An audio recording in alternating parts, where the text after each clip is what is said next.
Hey everyone, and welcome back to A Coder's Journey. If you're joining us for the first time, welcome. We're in the middle of a deep dive into ASP.NET Core's model binding, validation, and response formatting.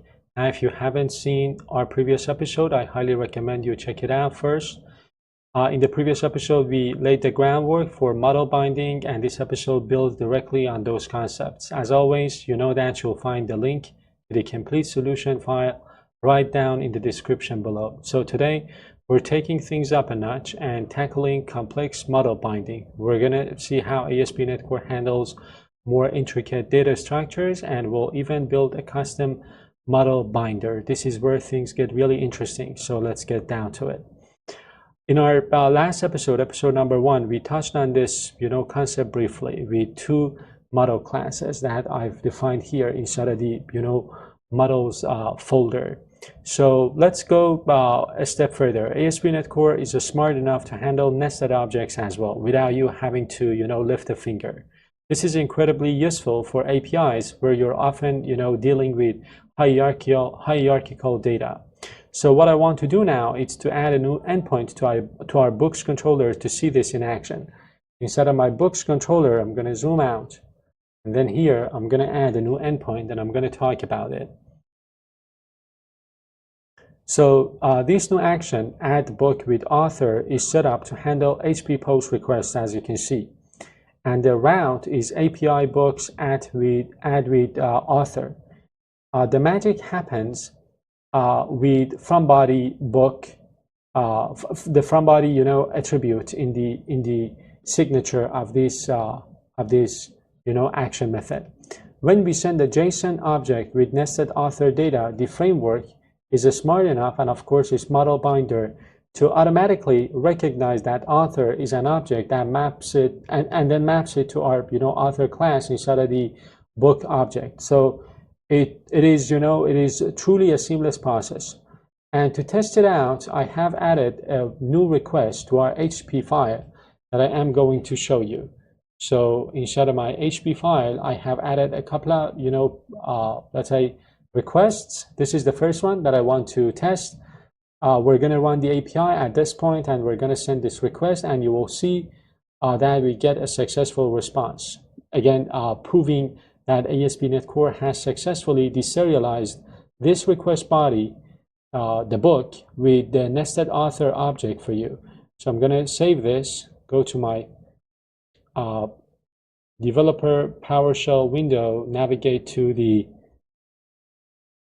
API project folder. Let me do an ls here. Okay, we're in the correct file. So let me run this now.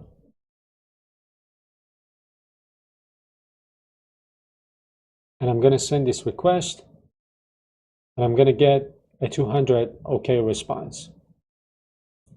So the nested, object works with model binding. Now, the next topic that I want to talk about is binding collection. What if you're not just, dealing with single objects, but with entire collections of data? Again, ASP.NET Core has got you covered there as well.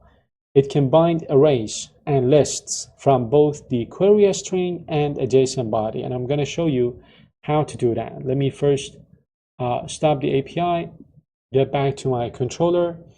So the first example, for the first example, we're going to need a way to simulate a data store. So we're going to create a static in-memory list of books right in the controller. And again, this will stand in for a database for the time being. But we're going to, of course, replace it down the road. So I'm going to put that static list that I was talking about here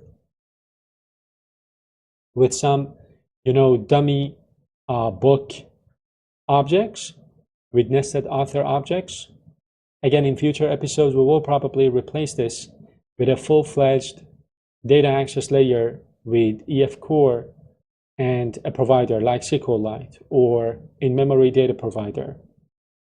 But for now, because we want to focus on this concept of model binding and working with collections, I thought that, a static list of authors and books will be enough for us to, drive home the point. anyway, I've got this here. Now we want to add another endpoint to our API, and this endpoint is going to receive a list of integers from query string, and the name of the endpoint is going to be filter by IDs. In this new endpoint, we're again using from query in the input parameter of this action method. This tells the model binder to look for a collection of integers in the query string. When you send a request containing a query string with IDs separated by ampersands, ASP.NET Core will automatically populate the list with those values. So it handles the parsing of multiple values into a single collection for you. Again, I have added a request to this file so that we can test this endpoint as well. Check out the query string parameter. So question mark IDs 1 ampersand ITs 3. We're going to run this API. We're going to send this request, and you will see that this list will be processed by the model binder, and that action method that we just created in our controller will be able to capture these IDs and then use them in the filtering process, because as you can see, it is filtering the private list that we created here based on those IDs. So I'm going to save everything, and I think my API was running in the other tab here. I'm going to create the screen, clear the screen. I'm going to run it one more time. Now I'm going to send this request, and as you can see, I'm getting two books, the book whose ID is 1 and the book whose ID is 3. So this is working, right? So the next topic that I would like to talk about is binding from JSON bodies, the request bodies. I mean, this is probably even more common than the previous examples. We'll often need to send a list of objects in a single request, for example, for a bulk creation operation. And for that, again, we're going to add another endpoint to our API, to our controller, and this endpoint is called bulk create. This time, again, we're using from body, and we're passing a list of books to this action method. The model binder will read the JSON array from the request body, and for each object in that array, it will create and populate a book instance. The result is a fully formed list of books that we can work with. And in order to test this, I have already added a request to that HP file. This is the request that we're going to send. So as you can see, the request body contains an array of author objects, of book objects, and the author object is also nested inside of those books. So what I'm going to do is to stop my API and run it one more time, and then send this request. And as you can see, I get the two objects passed in the request body into my controller. Again, when you hit this endpoint, the model binder will automatically take the JSON array and transform it into a list of books for your endpoint. So let's now talk about other binding sources. We've already seen from route, from query, and from body. But the thing is that model binding is so versatile and can pull data from other parts of the HTTP request too. So you can also use from form for data from a submitted form, from header for data from the HTTP request headers, and so on. Let's look at an example of binding from a header first. So inside of my controller, I'm going to add another endpoint here. And this time, we want to create, a get endpoint. And this get endpoint is going to use this from header attribute to grab a value from a custom header. We're calling X request ID. And the name property allows us to specify the exact header name to look for. So this is the way to, let's say, grab some value from the request header. And then again, in the HTTP file, I have created a request that we can send to the API to test this. Take a look at the header that I am, setting in this request. You will see that when this request is sent, the value 1, 2, 3, 4, 5 will be bound to our request ID parameter, giving us easy access to the header data. So this model binding will work automatically. I'm going to close the API, run it one more time, and then send this request. And as you can see, the value has been parsed by model binder. This is great. Now, let's continue talking about custom model binder. Sometimes the default model binding behavior just doesn't cut it. So you might have a specific data format that's unique to your application. This is where custom model binders come into play. They give you total control over the binding process. For our example, let's say our books are identified by a special code like BK123. So we want to automatically parse this string into an integer ID. What we are going to do is to create a simple model to represent the code.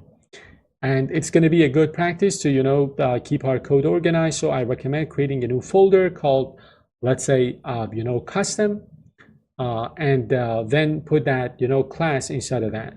So I'm going to add a folder here called custom, and then I'm going to add a code file and create this book code.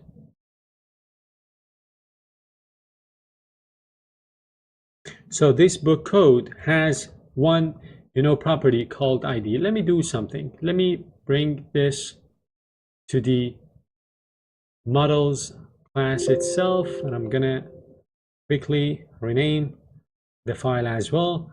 And now for the real work. So we'll create our custom model binder. This class again needs to implement the iModel binder interface. Again, I suggest creating a new model binders folder inside of the project. So in the root of your project, and then create that model binder in there. That helps with code organization. So I'm going to call this model binders. I'm going to rename this rename file, and inside of this I'm going to add a new class, and we need to create the model binder here. The model binder is probably something that you have never worked with before, but no worries. I'm going to explain everything in full detail. So the class needs to inherit or use this interface, iModel binder, that I am going to add the namespace of. So, when you create a custom model binder, the bind model async method is the core of your logic. So this method is going to be called by ASP.NET Core when it's time to transform the raw data from the HTTP request into a strongly typed object for your controller. So let me go ahead and create this method, bind model async. First off, we're going to get the incoming value using var value binding context.value provider.get value. So the binding context object gives you access to a value provider, which is a powerful component that abstracts where the data comes from, whether it's from the route, query string, or somewhere else. So we use it to get the raw string value we need to process. This is the first step. Then, as you can see here, we are validating things. So we are doing a simple, validation. If a string is null or empty, or if value starts with BK, as you can see here, we check, this simple validation. And if it fails, our validation, if the validation fails, we call model binding result.failed. And that kind of indicates that the model binding has failed, and then we return, right? This tells the framework that the binding process failed and it should not be it should not proceed. Now for the next step. If the parse is in the next part we need to extract the numeric part using try parse. And if the value passes our initial check, we strip off that BK prefix using substring and try to parse the rest of the part, which is the integer section. Let me get this imported as well. And if the parse is successful, we create this book code, this instance of the book code object, and we set the ID and call model binding result success. This is again the most important part. We're telling the framework, I've successfully created the object you asked for, and here it is. And if the parse fails, we mark the binding as failed again. And this is going to be done like this, and then we're going to return. So this is a custom model binder at work. This logic is complete now. And as I told you, the bind model async method is the, let's say, translation layer between the raw HP input, like BK, for example, 101, and the strongly typed object. So the new book object that you're creating here, right? And with that, we can use this like, other attributes in our controller actions. So what I'm going to do is rename this code file and then get to my controller. And I'm going to create another, endpoint here. This endpoint is going to use book code binder, the custom binder that we just, created. By default, ASP.NET Core doesn't know about your custom binder by default. We have to explicitly, again, tell it when to use it. And we do that with that attribute on that action method. By adding model binder type of book code binder before our book code parameter, we're instructing ASP.NET Core to bypass its normal binding pipeline and use our custom book code binder instead. And when a request for an endpoint for this endpoint comes in, our binder will kick in, parse the code, and hand a fully populated book code object to our action. So I'm going to import the namespace where I have defined this. I'm going to put HP get here, and then I have added a request to my HP file for this binder. So again,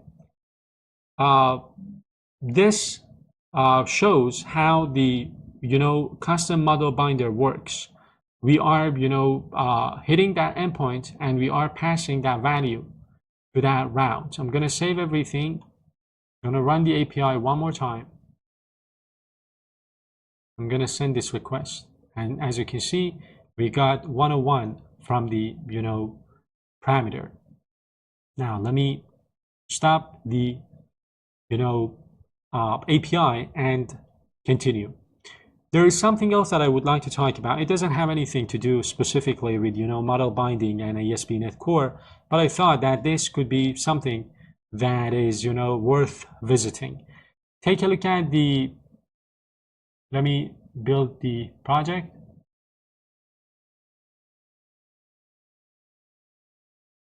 So take a look at these warnings. The warnings that you can see here. So these warnings, are a result of a feature in C#8 called nullable reference type. So by default, reference types like string and author are considered non-nullable. This means that the compiler expects them to have a value and warns you if it doesn't see a clear path for them to be initialized. Since our properties don't have a value assigned when the object is created, the compiler gives us a heads up. And there are different ways to fix these, and I'm going to show you one of them. If a property in your types is optional, you can use a nullable reference type by adding a question mark after the type itself. For example, if I go to my author model class here, this is the source of the warning. So instead of using a string, I'm going to use a nullable a string, because a string is a reference type. So this kind of tells the compiler that the property is allowed to be null, and you'll then have to handle potential null values probably in your code. You can also use required here, but I'm not going to go that route for now. I'm going to remove this. And for my title as well as the string, I'm going to make them nullable as well. And if I rebuild everything one more time, I will not see those errors here either. So here we are again getting this error. Warning actually, let me rebuild everything one more time. And I don't see any more warnings. So let's quickly go over what we've learned in this episode. In this episode, we learned that the model binding process in ASP.NET Core is powerful enough to handle complex nested types and collections right out of the box. You can pull data from various sources using attributes like from route, from query, from header, from body, and we can take total control over the binding process by creating a custom model binder that implements the iModel binder interface. And finally, we took a moment to clean up our models by addressing this CS8618 warning using the nullable reference type fix. And that's all for today's episode. If you liked what you saw, please subscribe to the channel and give this video a thumbs up. Your support helps me create more content like this one. Stay tuned for our next episode where we'll dive into model validation fundamentals and response formatting and see how it all ties in with model binding. Thanks for watching, guys. Happy coding. See you in the next episode.